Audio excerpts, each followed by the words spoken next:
Assalamualaikum warahmatullahi wabarakatuh. Berikut adalah penyakit pada tanaman tebu. Ya, teman-teman semua saya kira mengenal tanaman tebu dan beberapa kali ketika berkendara di Jogja mungkin teman-teman menemui kebun-kebun tebu ya. Nah, di Jogja ini ada salah satu pabrik penggilingan tebu di Bantul namanya Madukismo. Yang kemudian banyak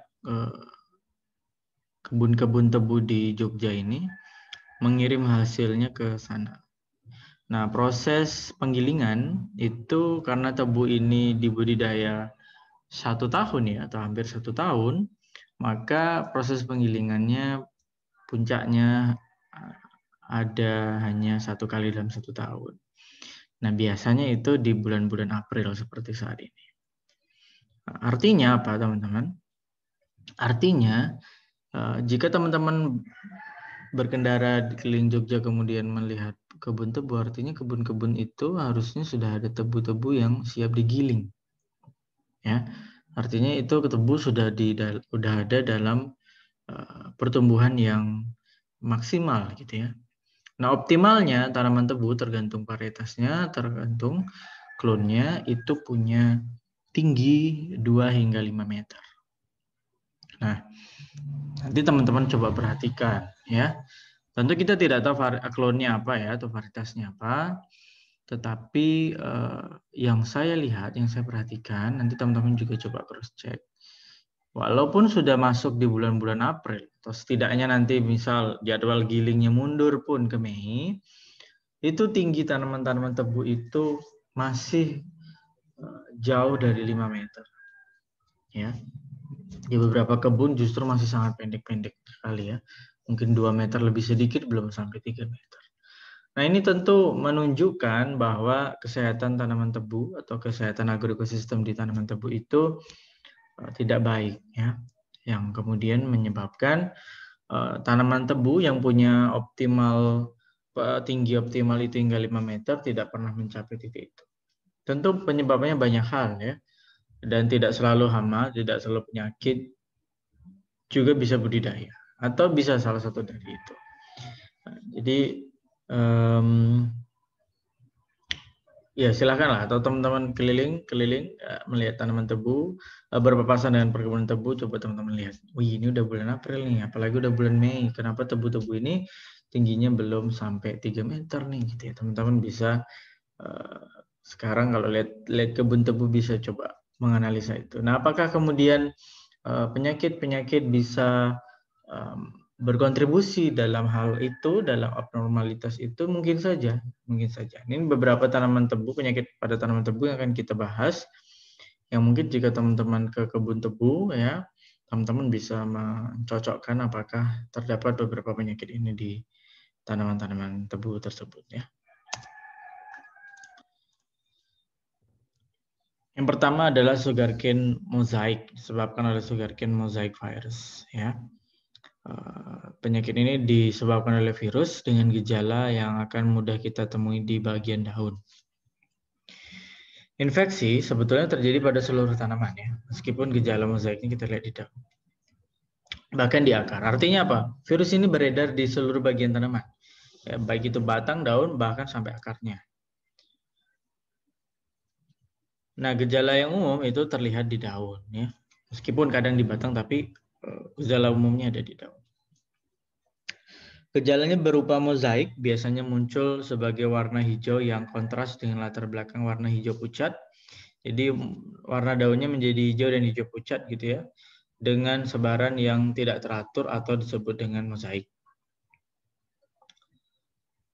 Terkadang muncul garis-garis guratan warna kuning. Jadi ada hijau tua, kemudian ada kuning. Seluruh tanaman dapat menjadi kerdil saat infeksi terjadi lebih awal. Jadi jika kemudian infeksi ini menyebabkan klorosis ya, berkurangnya klorofil pada daun, jika tanamannya masih kecil maka tanamannya tidak akan tumbuh menjadi lebih besar atau menjadi kerdil. Meskipun begitu, gejalanya akan berbeda, akan punya variasi tergantung dengan strain virus sugarcane mosaic virus yang menginfeksi dan juga jenis inangnya, kultivar dari tebunya. Selain itu, variasi juga muncul akibat infeksi itu terjadi pada tahap masa pertumbuhan tebu yang apa, ya, dan juga kondisi lingkungan.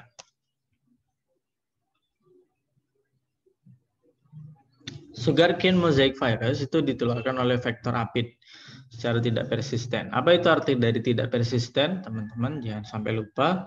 Nanti kalau masih lupa di googling dulu ya. Penularan sugarcane mosaic virus dalam bahan tanam vegetatif merupakan cara penting untuk penyebaran virus. Jadi teman-teman tahu ya bahwa tebu itu ditanam dengan metode perbanyakan vegetatif. Jadi tidak dari biji ya, kebanyakan dari perbanyakan vegetatif. Nah, menggunakan bahan tanam yang bebas mosaic virus atau sugarcane mosaic virus itu penting sekali ya dalam hal mengurangi insidensi penyakit ini. Karena tadi ya, seperti yang kita sampaikan di awal, penyakit ini sistemik ya, ada di seluruh bagian tanaman, daun, batang, bahkan di akarnya. Ya, kalau kemudian dari daun saja kita lihat ada mozaik, maka di batang juga ada gitu ya. Nah, jika kita melakukan penanaman atau perbanyakan dari batang itu, maka tanaman yang tumbuh, tanaman baru yang tumbuh adalah tanaman yang juga terinfeksi sugarcane mosaic virus ya. Kita tidak bisa berharap tanaman yang sehat jika yang kita tanam adalah bahan perbanyakan yang sudah terinfeksi sugarcane mosaic virus. Nah, sugarcane mosaic virus belum pernah dilaporkan di biji tebu atau diangkut atau disebarkan dengan biji tebu ya. Jadi jika sudah mepet sekali ya, tidak ada lagi, misalnya kita sedang mengkoleksi klon virus dari seluruh klon tebu dari seluruh Indonesia, kemudian dari salah satu klon yang kita miliki jumlahnya sedikit terinfeksi sugarcane mosaic virus. Kalau kita perbanyak dengan vegetatif nanti masih ada sugarcane mosaic virus, maka jika memungkinkan kita ambil bijinya untuk kita jadikan bahan perbanyakan. Jika mungkin kita ambil bijinya. Sedangkan pada fase tertentu infeksi yang patogen yang menginfeksi fase-fase awal pertumbuhan tanaman tebu itu membuat tebu kerdil ya. Jadi apakah kemudian akan menghasilkan biji? Itu juga perlu kita ragu ya, kita ragu akan menghasilkan biji. Nah, karena tadi disebutkan ditularkan dengan vektor, maka kita perlu mengendalikan vektor atau kita lakukan eradikasi ya. Karena walaupun ada vektor, jika tidak ada tanaman yang bergejala, tidak ada yang ditularkan. Begitu. Nah, untuk melakukan eradikasi itu tidak bisa hanya sekedar memotong bagian tanaman yang terinfeksi, tetapi harus dibongkar hingga akar. Ya, kenapa? Tadi kita sudah sampaikan. Patogen ini beredar di seluruh bagian tanaman. Menggunakan bibit bebas patogen, tentu, dan mengendalikan gulma yang merupakan inang alternatif dari patogen ini.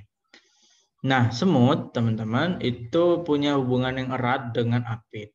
Ya, beberapa spesies semut dengan beberapa spesies apit itu dan diketahui punya hubungan yang erat. Nah, hubungannya baik, teman-teman. Jadi dalam tanda kutip baik ya.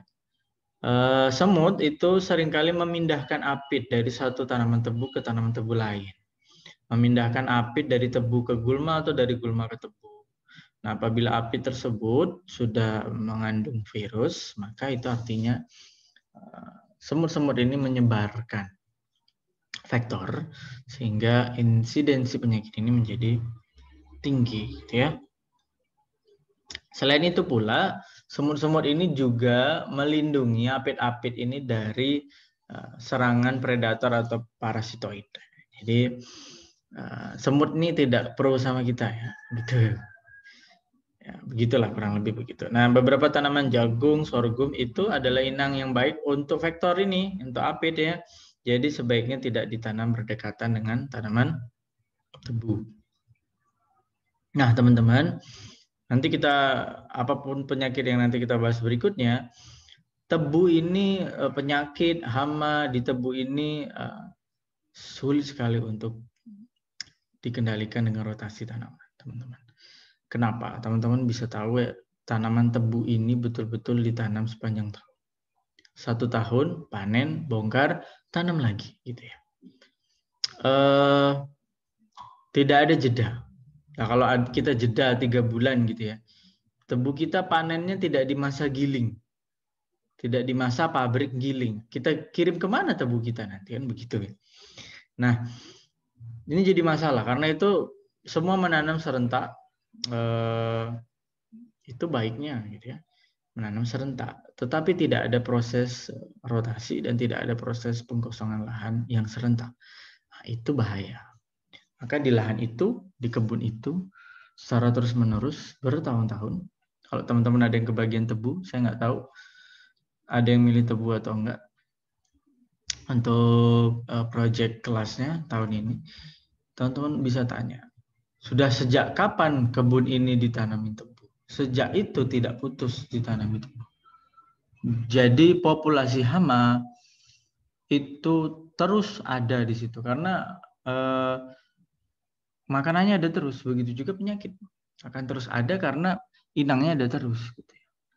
Nah, itu ini yang kemudian merepotkan proses pengendalian hama penyakit di kebun tebu, teman-teman. Nah, ini bisa jadi topik penelitian nih, bagaimana kita bisa tetap melakukan pengendalian, ya, tetap bisa menciptakan ekosistem yang sehat di kebun tebu yang tidak pernah rotasi dan selalu menanam tebu setiap saat. Misalnya apa? Mungkin tidak ya, kita misalnya meskipun kita tanam tebu lagi, tetapi juga kita di beberapa tempat kita selingi ya dengan tanaman-tanaman berbunga, misalnya gitu.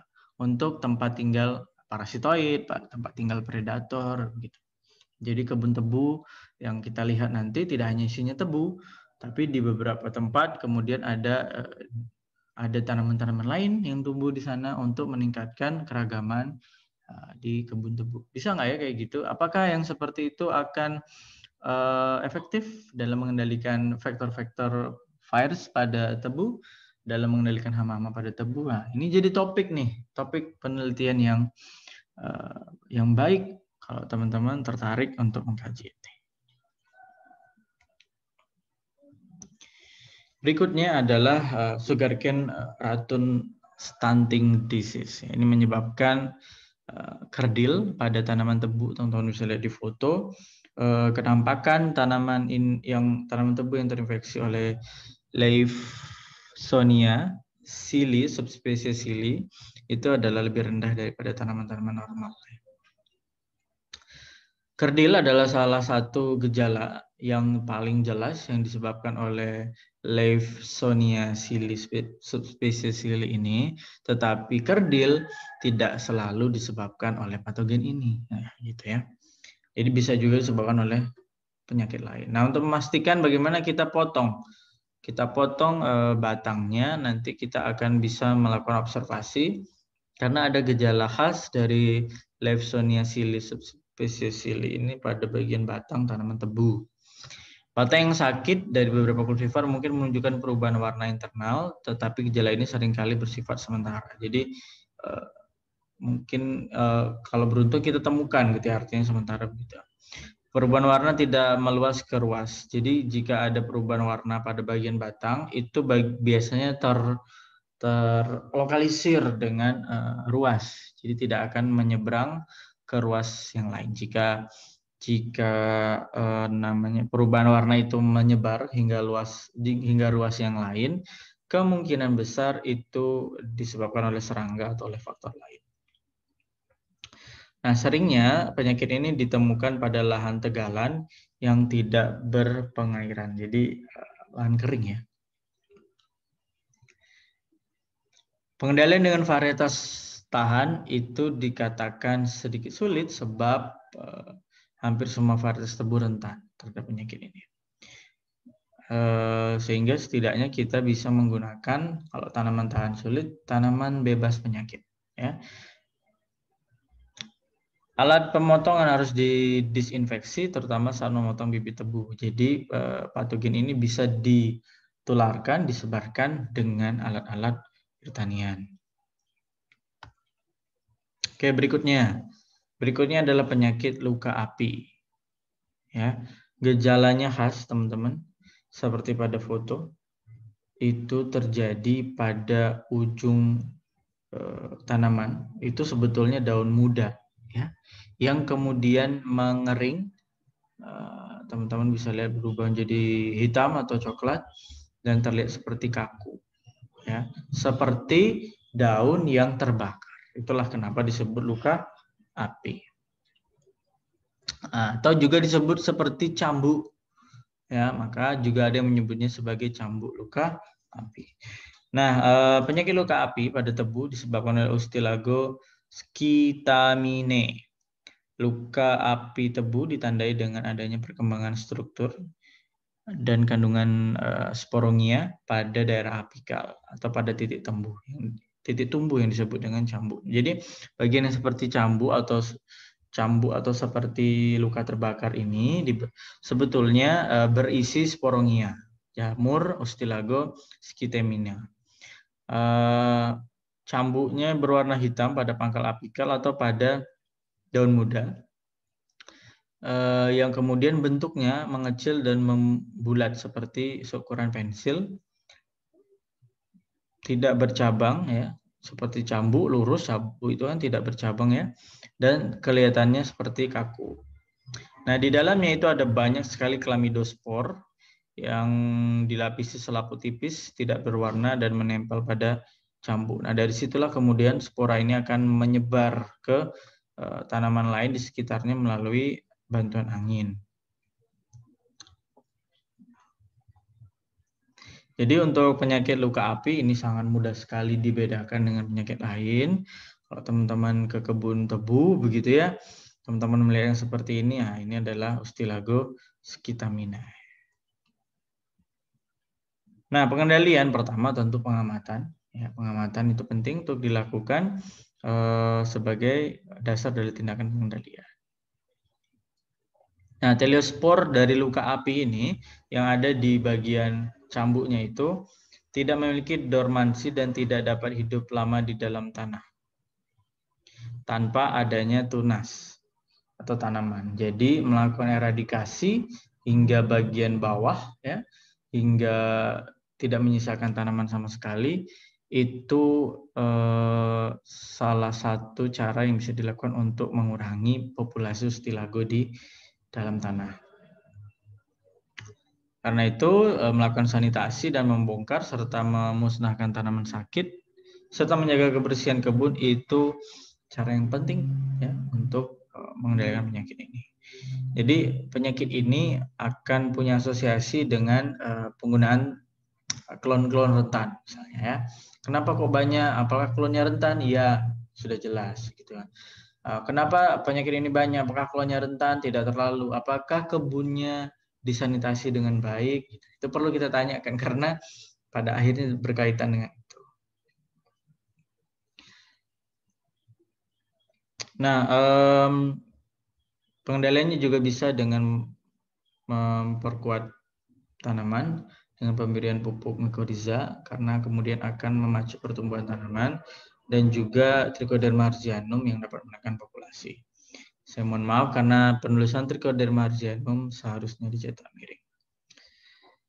Nah, ratun 2 dan 3 itu perlu dihindari pada area endemik. Jadi menggunakan bibit baru, ya, sebaiknya itu untuk mengurangi penyakit ini. Biji bisa ditreatment dengan seed dressing atau seed treatment lainnya. Salah satunya dengan air panas atau hot water treatment selama 30 menit pada suhu 50 derajat Celcius. Oke, berikutnya pada tebu khas ini sering kita jumpai, meski tidak selalu hingga stadium akhir, ya, atau belum mungkin, ya, gitu, ya.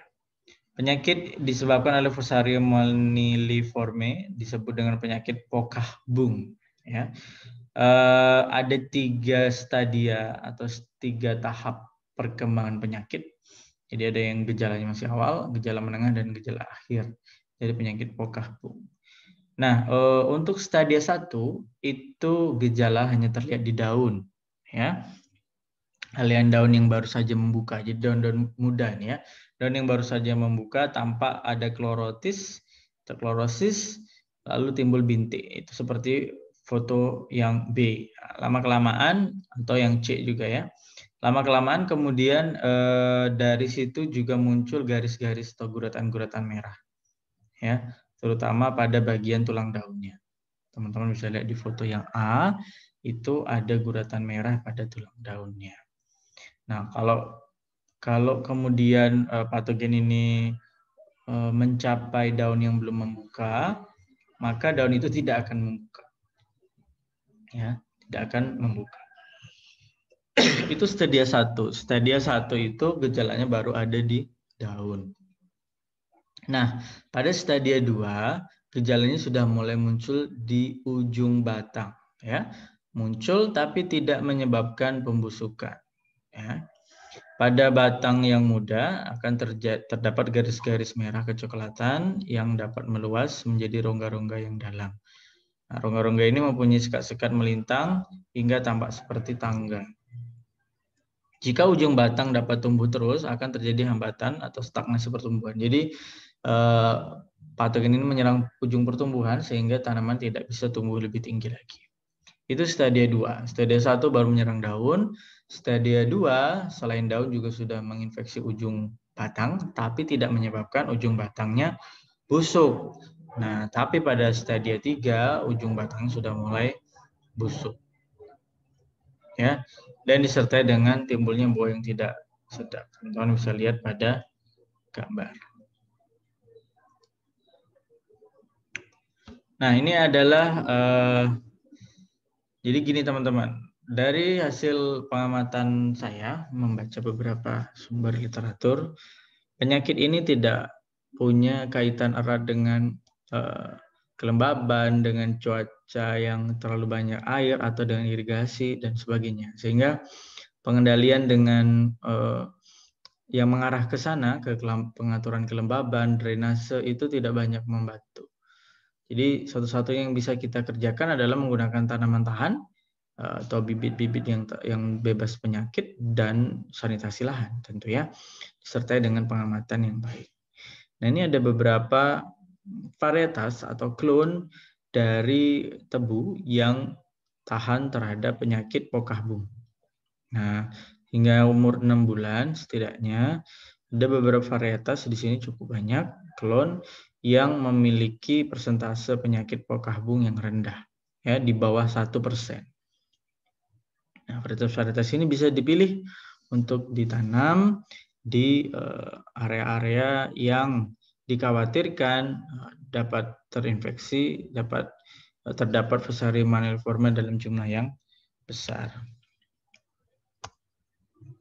Nah, teman-teman, ini ada beberapa sumber bacaan yang dari sini teman-teman bisa mendapatkan lebih banyak informasi mengenai penyakit-penyakit pada tanaman tebu. Nah, untuk minggu ini teman-teman saya berikan satu tugas sederhana atau kuis ya, karena simpel saja gitu.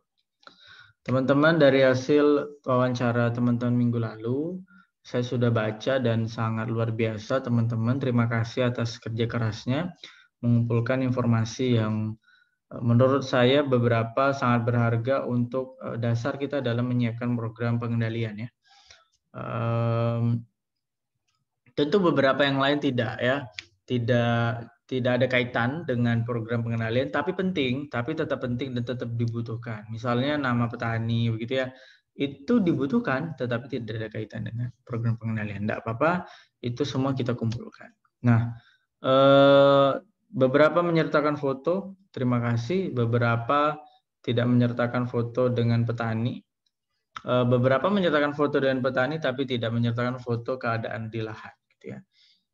Oke, sudah nggak apa-apa, pelajaran saja. Mungkin kita butuh kumpulkan sebanyak-banyaknya informasi, baik yang ditulis maupun yang direkam dengan dengan kamera ya. Jadi sebanyak-banyaknya itu akan sangat membantu kita. Nah, minggu ini teman-teman tolong dikerjakan secara individu. Teman-teman buat dengan sangat singkat saja. Singkat tapi to the point ya. Singkat to the point, langsung dan lengkap ya. Artinya tidak bertele-tele dan juga jelas gitu ya. Maksudnya lengkap tuh jelas. Jadi dari hasil wawancara itu teman-teman, dari data yang teman-teman peroleh itu, apabila teman-teman lihat untuk sisi penyakit tumbuhannya saja, maka apa rekomendasi yang dari Anda secara pribadi bisa Anda bagi atau beri kepada petani? Gitu ya. Jadi tolong ditulis singkat saja, nggak boleh banyak-banyak. Dan tidak boleh banyak-banyak memang ya. Saya batasi hanya boleh minimal 300, maksimal 500 kata. Silakan ditulis di Microsoft Word, kemudian dikirim di Sepada, nama, NIM, kemudian teknik pengendalian apa yang menurut Anda bisa direkomendasikan. Yang singkat, karena hanya 500 kata maksimal. Yang jelas, jadi kalau Anda sebutkan tanaman tahan, Anda harus sebutkan varietasnya apa. Jika teman-teman sebutkan menggunakan pestisida, Anda harus sebutkan nama bahan aktifnya apa. Itu namanya jelas di situ ya. Hanya untuk bagian penyakit. Jadi tidak untuk rekomendasi pengendalian hama, tidak perlu, karena yang sudah kita pelajari baru yang penyakit. Jadi hasil pengamatan di lapangan itu untuk bagian penyakit kira-kira bisa direkomendasi dengan apa? Ditulis secara individu di dalam Microsoft Word, kemudian dikirim ke Sepada. Terima kasih, saya akhiri. Assalamualaikum warahmatullahi wabarakatuh.